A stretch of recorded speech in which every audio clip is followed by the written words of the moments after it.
We have a great session today. It's the secret of staying present. As you know, I do two sessions, so I already did one on this last night, local time, and it was very exciting. It's a topic I think that's at the forefront of all of our mindfulness experiences. This idea of staying present, and there's something about it that is so challenging that we can't seem to figure out, or why is it so hard when it should be so natural and easy? So that's what we're going to talk about today. And I'm just going to start it off by spilling the beans. The To what you secret don't want. to staying present is to be okay with not being present. Let that sink in for a moment.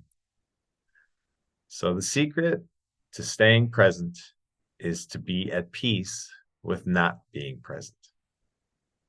And what that alludes to is something that is all throughout Zen Buddhism. The Tao Te Ching mentions many parables of the master and the student having a certain dialogue exchange. Alan Watts really brought this concept to the West. He called it the inverse law or the backwards law. And then uh, Chris Niebauer, who wrote No Self, No Problem, who's on my podcast recently. He also talked about this. He called it the law of opposites. And that is essentially that the universe always responds in the inverse way of what we're wanting, what we're desiring. And you even find this, if you look closely, in law of attraction, that that which we give our attention to that we don't want, that we then don't get more of what we do want because we're giving attention to what we don't want. And that there's an attraction in that which we give our attention to is what we get more of.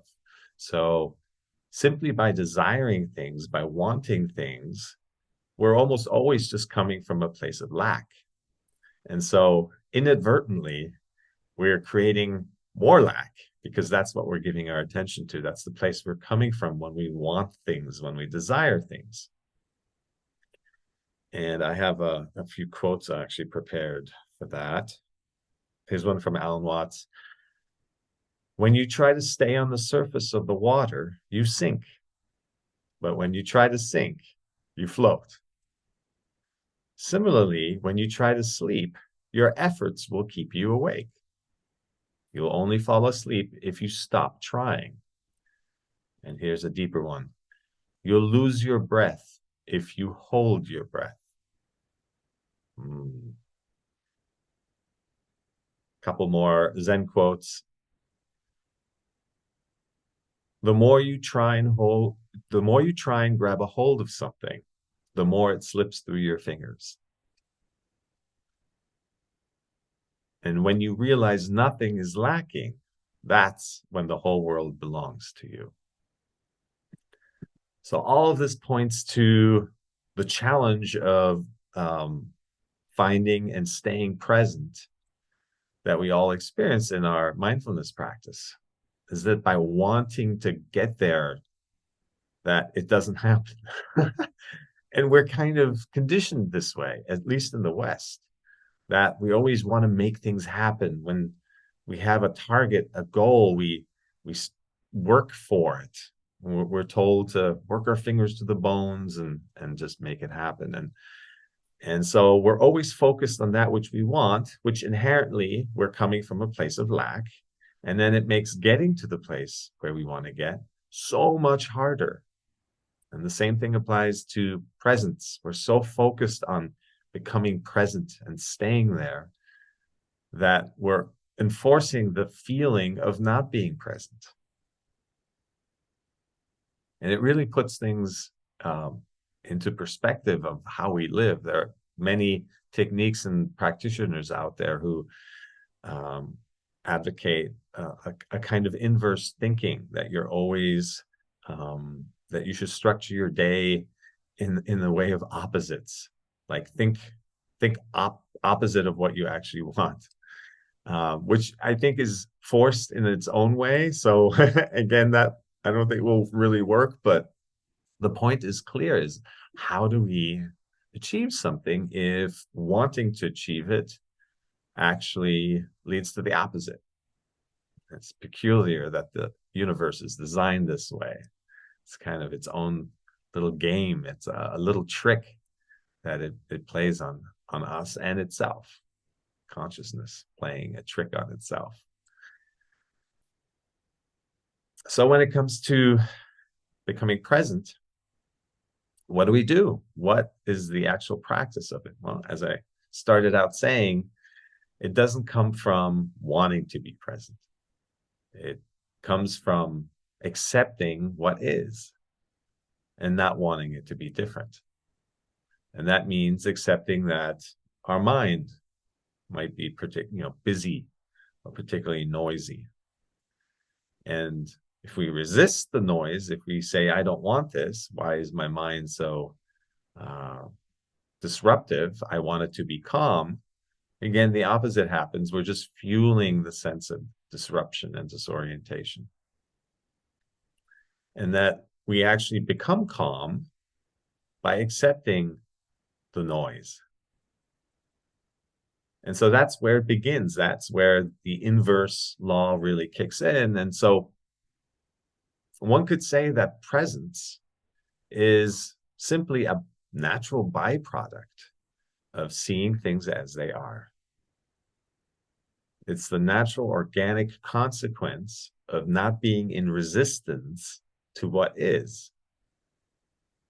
And so the place to focus on is, yet again, our sense of resistance and reactivity to our thoughts, to our feelings. So when we're reacting and in resistance and in judgment to our thoughts and feelings, that's what inflames and keeps that irritation alive. That's where we fuel resistance, and that's how we never come out of that reactivity to then enjoy the peace and calm and the bliss that we so want, and that occasionally we might experience in our practice. And then we try to find back there.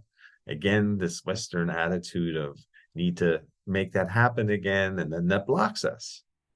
I talk about this a lot early on in my practice. This expectation that naturally forms once we have an experience. It blocked me for almost a year in my practice.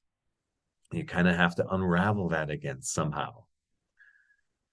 And so the unraveling is absolutely possible, but it's not from a place of focusing on what we don't want. And inherently, even when we focus on the things that we do want, we're coming from a place of lack, from it's not being there. And when you look closely, that's where we're giving our attention when we really want and desire things. There's also, in the broader scope of things, the idea of oneness and wholeness. And that too doesn't come from acquiring more knowledge, adding, wanting more, knowing more, believing more. We tend to think that the more we believe, the more we assume, the more we accumulate, that it'll make us more whole. Especially when we're going through that evolutionary phase of accumulating stuff, right? All of that is inherently, whether it's conscious or not, it's intended to make us feel fuller and more complete and more whole. And there too, the same inverse law applies. We don't become more whole by adding to ourselves, by wanting more and more and more beliefs and more knowledge, but rather it's letting go of our beliefs. And the more we let go of our knowledge, the more complete and the more whole we start to feel, because we're not attaching ourselves and our identity to whatever we can believe. We're releasing all of that so that we can allow ourselves to experience everything. Every belief ultimately is a limiting belief, because it carves out only a piece of everything that's possible. And then we believe in that truth structure, as I call it. So it all comes down to how can we practice presence without wanting it.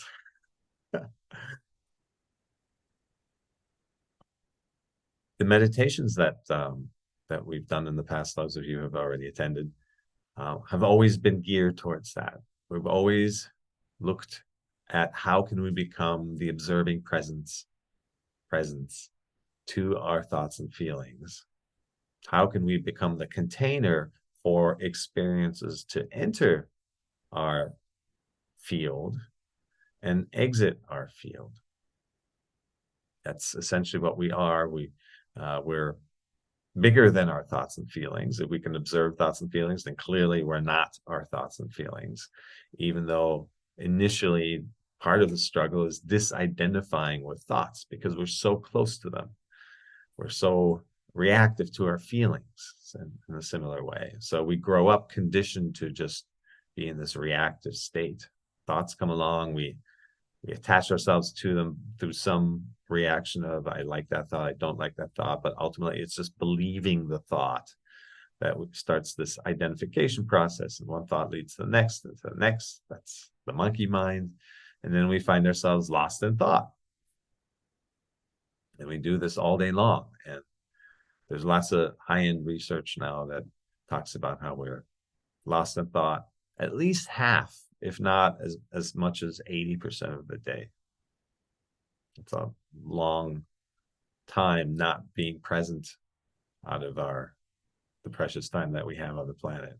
I did the math the other day, 64 years out of roughly 80 that we're lost in thought.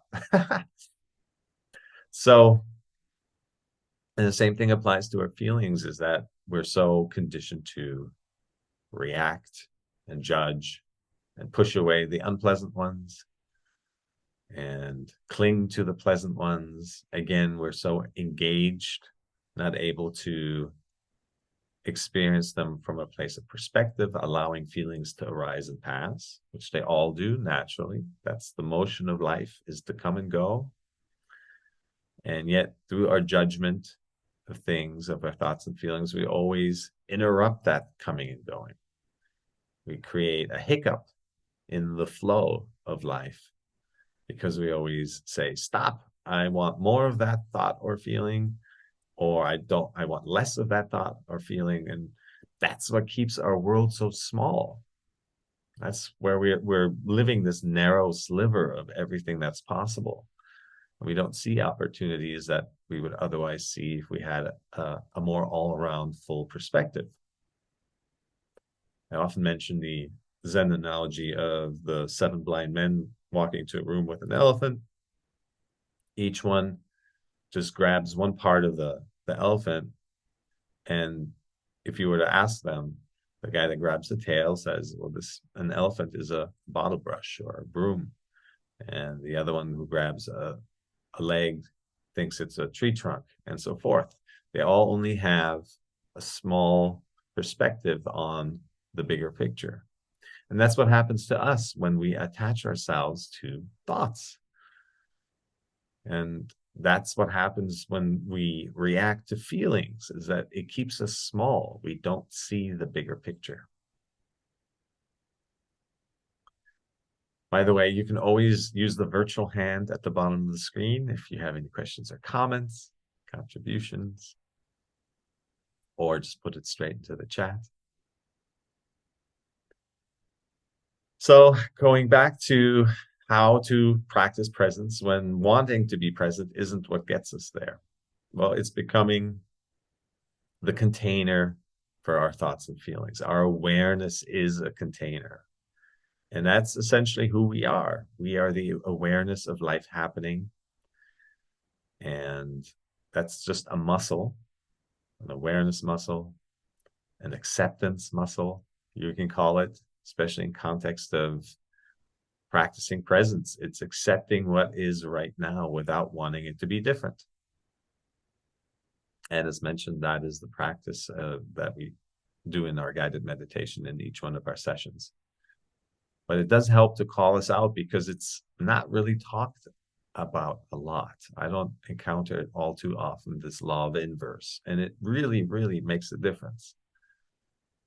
If we can start to tune into when we're trying too hard, we've all had this experience.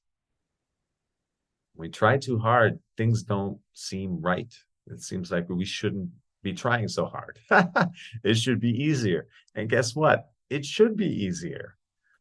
What this law of inverse points to is the universe is designed for ease.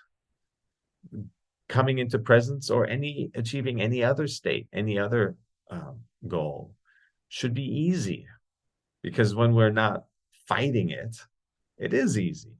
When we're not trying to make it happen, it falls into place on its own. Presence just happens when we come out of resistance to what's happening.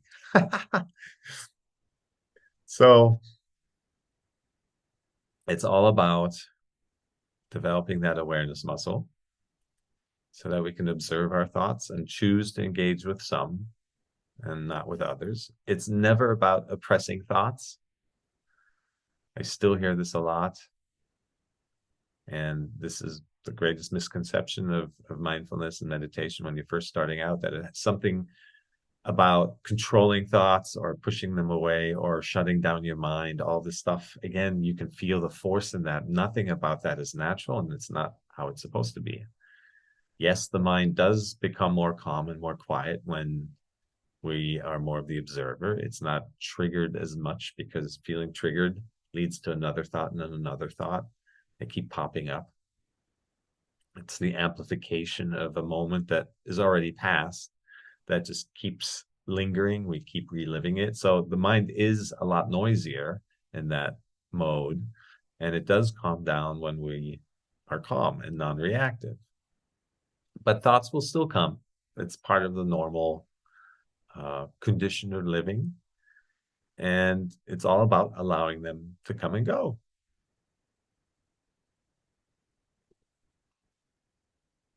How do we decide which thoughts to engage with?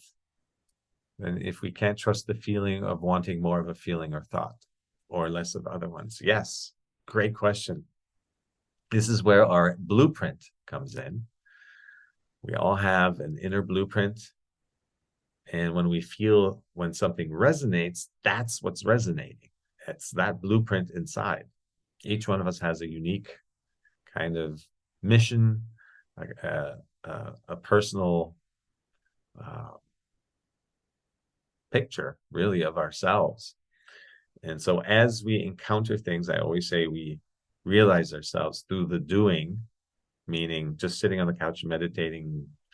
It has its purposes, but the true discovery of self, the journey of self-realization, comes from doing things so that you can engage and experience what resonates and what doesn't. And so when the mind is calm, when we're not in resistance, we hear that inner voice much more loudly. It's the subtle voice. Everyone, even when the mind is super noisy, having lived decades from this reactive place, most of us have experiences where there's a little voice and it says, this is good for you, this is right for you, this isn't, stay away from that, and so forth. Challenge is, of course, to listen to it. Often we only remember afterwards, I had that hit. I shouldn't go down this path, but lesson learned. So with a calmer mind, that inner voice, gut instinct, heart space, inner divinity, higher self, God, whatever you want to call it, you hear that more clearly, and you can start letting yourself be guided by that more and more. I have some great people on my podcast where some of them are just full on inner voice, inner GPS guided. They just don't live by anything else. They don't leave that ever, almost never, and let that truly guide the way. And it's such a liberating experience, this weight of having to figure it all out, which we can't. We can't predict the future, because that's what the mind is trying to do. It is a tool designed to know. It's a tool designed to predict and analyze. And if we're exclusively living through that mental lens, then we're subject to this constant need to know. And then we can't even take a shower without already thinking, what do we have to do next? Because the mind is always moving to the next unknown moment and trying to project something it knows into that unknownness. And even if it's the most ridiculous thing, knowing something, pretending to know, is still better than not knowing to the mind. And the odd thing is that we keep doing this even though that which we anticipate and predict and project and expect hardly ever, if ever, comes true. The reality is too diverse. There are too many energies at play. There's too much detail. We can't really anticipate in accuracy what is going to happen once the situation or the event arrives. So we always get disappointed. We're always comparing, reacting to the picture that we have in our head to the reality. And that's the difference between reaction and responding. When we react to our expectations, which is a picture in our head. When we respond to the present moment, what actually is the only thing that's real. And so again, being okay, responding, seeing what's there, pulls us into presence through our senses, and we'll talk about that some more. So just going back to how we keep, when we live through the mind, we keep trying to predict something. And even though it never comes true, we keep doing that because we know no other way. And the mind knows no other way. And it's about becoming the observer of those thoughts and the feelings so that we no longer are at the mercy of our thoughts and feelings and getting lost in thought for all that time, all so much big chunk of our life. We're not really alive. We're not really here. We're not really engaging and responding to the situation. We're not feeling what resonates and what doesn't because we're always clouded by reactivity and the noise in our head and these external inputs. It gets messy so quickly. Even just talking about it, it's so simple to explain when we're living by our inner GPS and we feel what resonates, and then we take action, clear action. So when the situation isn't the way we want it, we just notice it and then take action to correct it. And that's the path of least resistance. So even though it comes from Zen Buddhism, this inverse law and these insights, it's ultimately just really how to live your best life. It's a very practical approach. Is that, of course, we don't want to linger on the situation that's already passed. We want to observe, see what the solution is, allow ourselves to be open to seeing new solutions, open to allowing creativity to come to us in our problem solving. If we're only acting from things that we already know, that's not very creative. So the creativity comes from not from knowledge, but from seeing things as they are, because then we're open to new solutions. Sometimes life doesn't give me a choice. Is it the only choice that I have to take? It makes me hard receiving the present. I think that refers to, feeling whether or not something resonates right away. If you're familiar with human design, it talks about this. So generators and manifesting generators and reflectors and so forth. Some people don't have an instant hit of something that resonates. I'm a generator and I have to lean into something a little bit to get a good read on it. So I don't have that instant hit. Projectors have like an instant hit on whether a situation resonates or not. So depending on your type, and there's some variation in the way our blueprint, how we're wired, you can look into that, and it gives you some insight into engaging with others, what your strengths are, and what you're needing based on your design. I need to be invited before I can talk, for example. And that explains why I always had, such hesitation to just start something, start a conversation. Gives some great insight.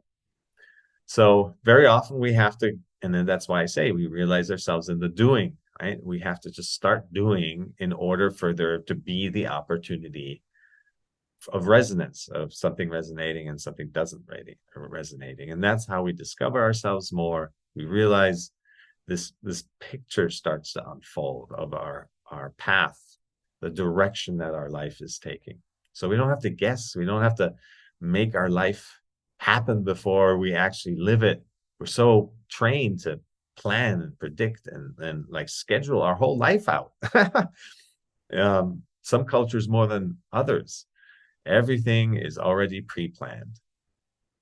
And that's just not the natural way of doing things. Great questions. So, there's no other questions. Let's talk about technique. What we're going to do today, I call it thought awareness. It's a form of breath work. And it's essentially keeping our attention on the incoming and outgoing breath at the entrance of our nostrils. Those of you who have been here before have done this with me before. But in context of practicing presence, this exercise can take on more meaning and a deeper meaning. Because again, the goal is not to stay focused on the breath for as long as you can. On the incoming and outgoing breath at the entrance of your nostrils, that spot, there's a sensitive spot right there where you can feel the touch of the breath, of the air flowing. It's not setting that as your goal, but rather it's noticing when your mind has wandered, which it will. Within a few seconds, you'll notice thoughts coming in and pulling your attention away, and you get lost in thought for a minute or two or 5 or 10, however long. But in that moment, when you notice that your mind has drifted, when you come out of being lost in thought, that is the key moment. When you recognize that your attention is not where you want it to be, meaning reality, the moment as it is not the way you wanted it. How do we respond to that as opposed to reacting again? So we respond best by just simply observing and noticing, oh, my mind has wandered. And then bringing your attention back to where you do want it to be. Taking action, noticing and taking action. That is the cleanest and the easiest and the lightest and the path of least resistance. Because we're not in resistance to what is. And at first, it's incredibly frustrating because we realize we don't control our mind. It is all over the place. We can't even have consecutive thoughts that are coherent. It's really shocking when you first do this to realize this is the mind you've been using as your primary tool to navigate life. And it can't even stay focused on something as basic as your breath. My goodness. That's why it's also so powerful to journal, because when we take thoughts that just kind of float and actually put them down on paper, especially when we use a pen or pencil, it's very tactile, then those thoughts start to crystallize. Or when we speak or we have a conversation with our best friend, that the thoughts start to crystallize and take shape and form and structure. If we're just in our head, these thoughts are crazy. They're all over the place. It's like a mad person would act. So it's all about noticing when our mind is drifted and being okay with it. Learning to accept that mind, the reality of the present moment is not what we want it to be. Being truly at peace with that. And then, of course, taking action to make it where we do want it to be. It's never about just, it's another misconception of mindfulness. It's not about rolling over and just being a doormat to life. Not at all. Again, the opposite is the case. It's so we don't waste energy and linger on some situation and amplifying it beyond its shelf life. That just makes it harder. When we're stewing in reactivity, we don't make good decisions. Then again, we're just seeing parts of the elephant, part of the reality in front of us. We don't have multiple perspectives on it. We don't see opportunities. We only react to a particular sliver of what we believe in and what we expect. So the calm mind leads to better decision making, better taking action. And so it all comes together. Seeing things as they are keeps our mind calm. It's the path of least resistance to taking action. And that's the state that we really feel our inner resonance, that we can hear our inner voice, that this is what we should be doing, this is what we shouldn't be doing. And then this image of who we truly are takes hold of us. It's not really an image, it's an experience, it's a wisdom, it's an awareness of all of this. And our awareness is unlimited. There is no physical constraint to it. That's how we tap into oneness, essentially. It's just being aware of whatever we can be in our environment, as far as not just physically, but as far as our energy can go. And we become this much bigger person where there's no thought, there's no feeling that can get to us. There's no situation that is bigger than us, because we can hold space for it. It's happening within the container of our awareness.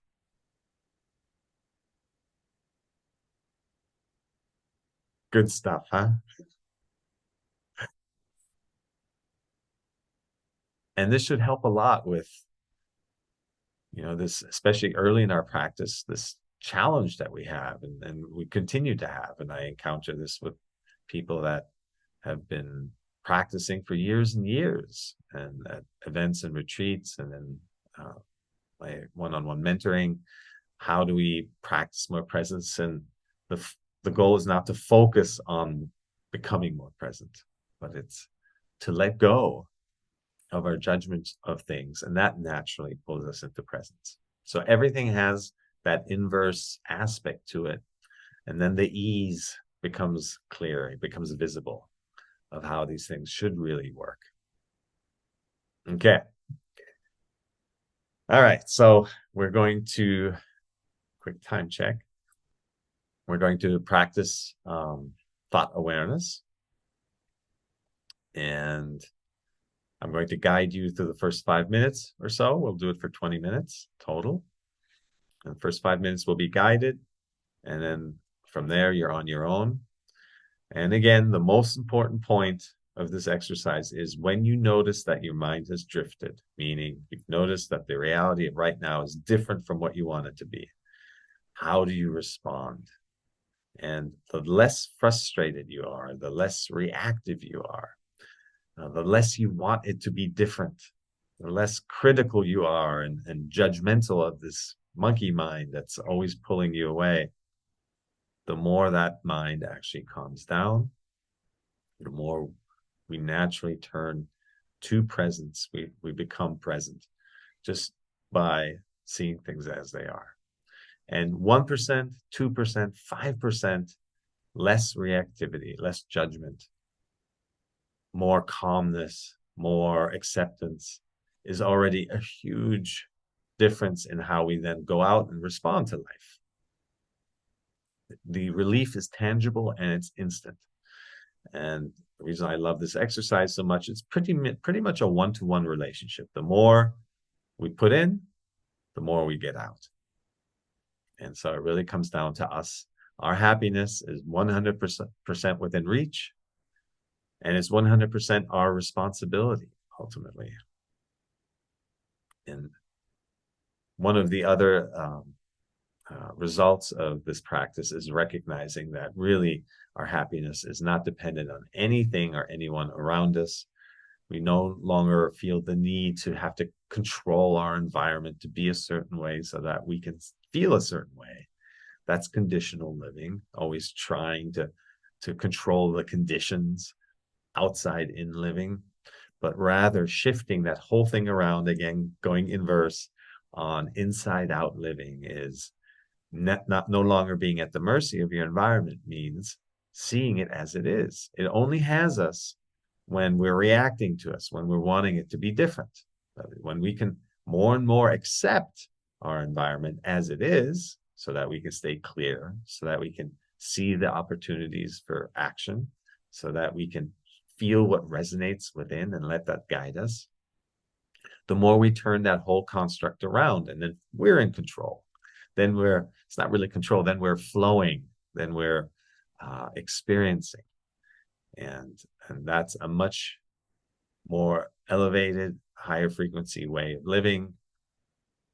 The magic, the miracle becomes normal. It's not just an occasional uh, experience where something unusual, unexpected happens. We're no longer really expecting. And then again, inverse, right? Then suddenly there's miracle to be found everywhere. And we're part of that miracle. All right. With that said, let's find a comfortable position. Possible spine straight, bones stacked. And closing our eyes and mouth, put your attention on the incoming and outgoing breath at the entrance of your nostrils.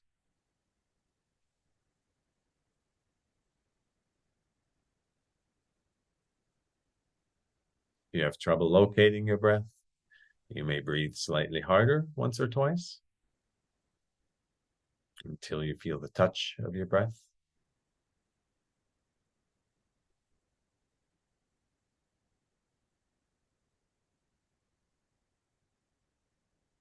And then return to natural breath, normal breath.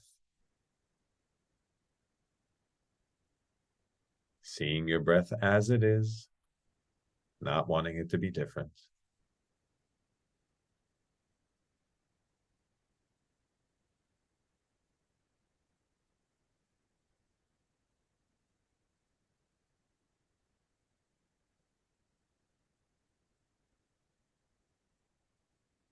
Let the detail of your breath pull you in closer.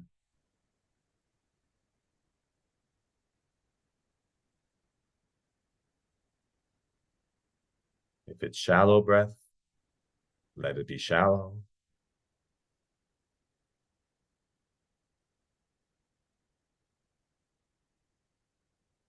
If it's deep breath, let it be deep.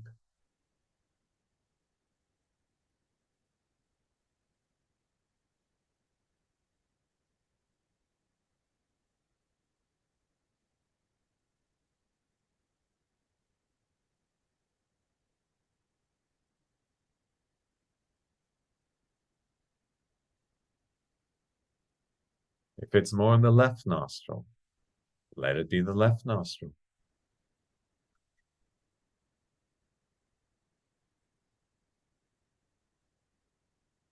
If it's more in the right nostril, let it be the right nostril.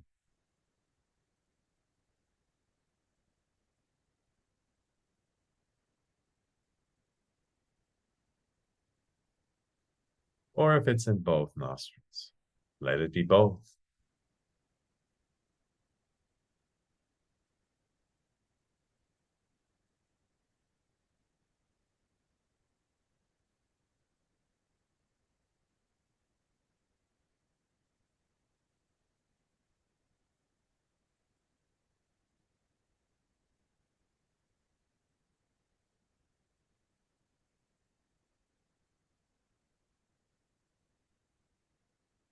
Notice the temperature of the incoming breath.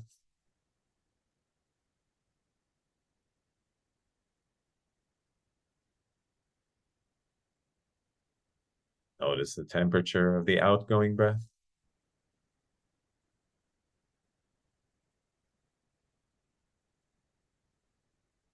Notice if there's a difference.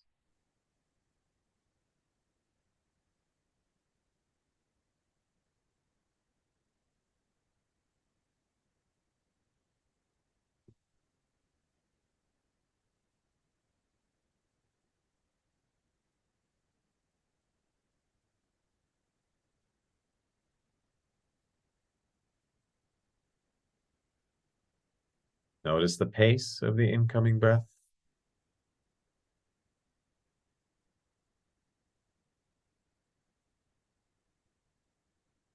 Notice the pace of the outgoing breath.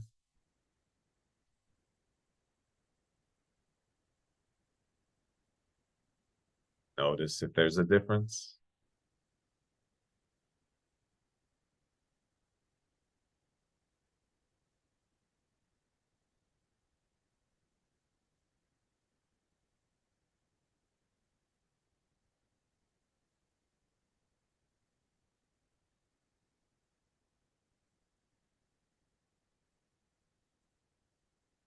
And whenever you find that your mind has wandered, simply notice it. And with as little frustration as possible, bring your attention back to the incoming and outgoing breath at the entrance of your nostrils.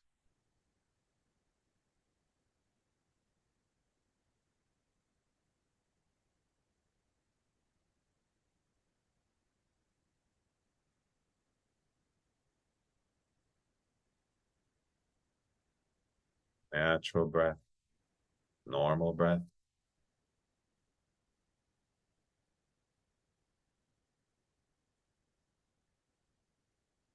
Seeing your breath as it is, not wanting it to be different.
When you're ready, you may gradually open your eyes, relax your posture, notice your environment,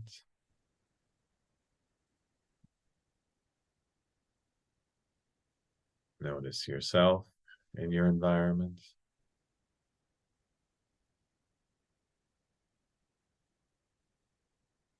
Notice the energy in your body.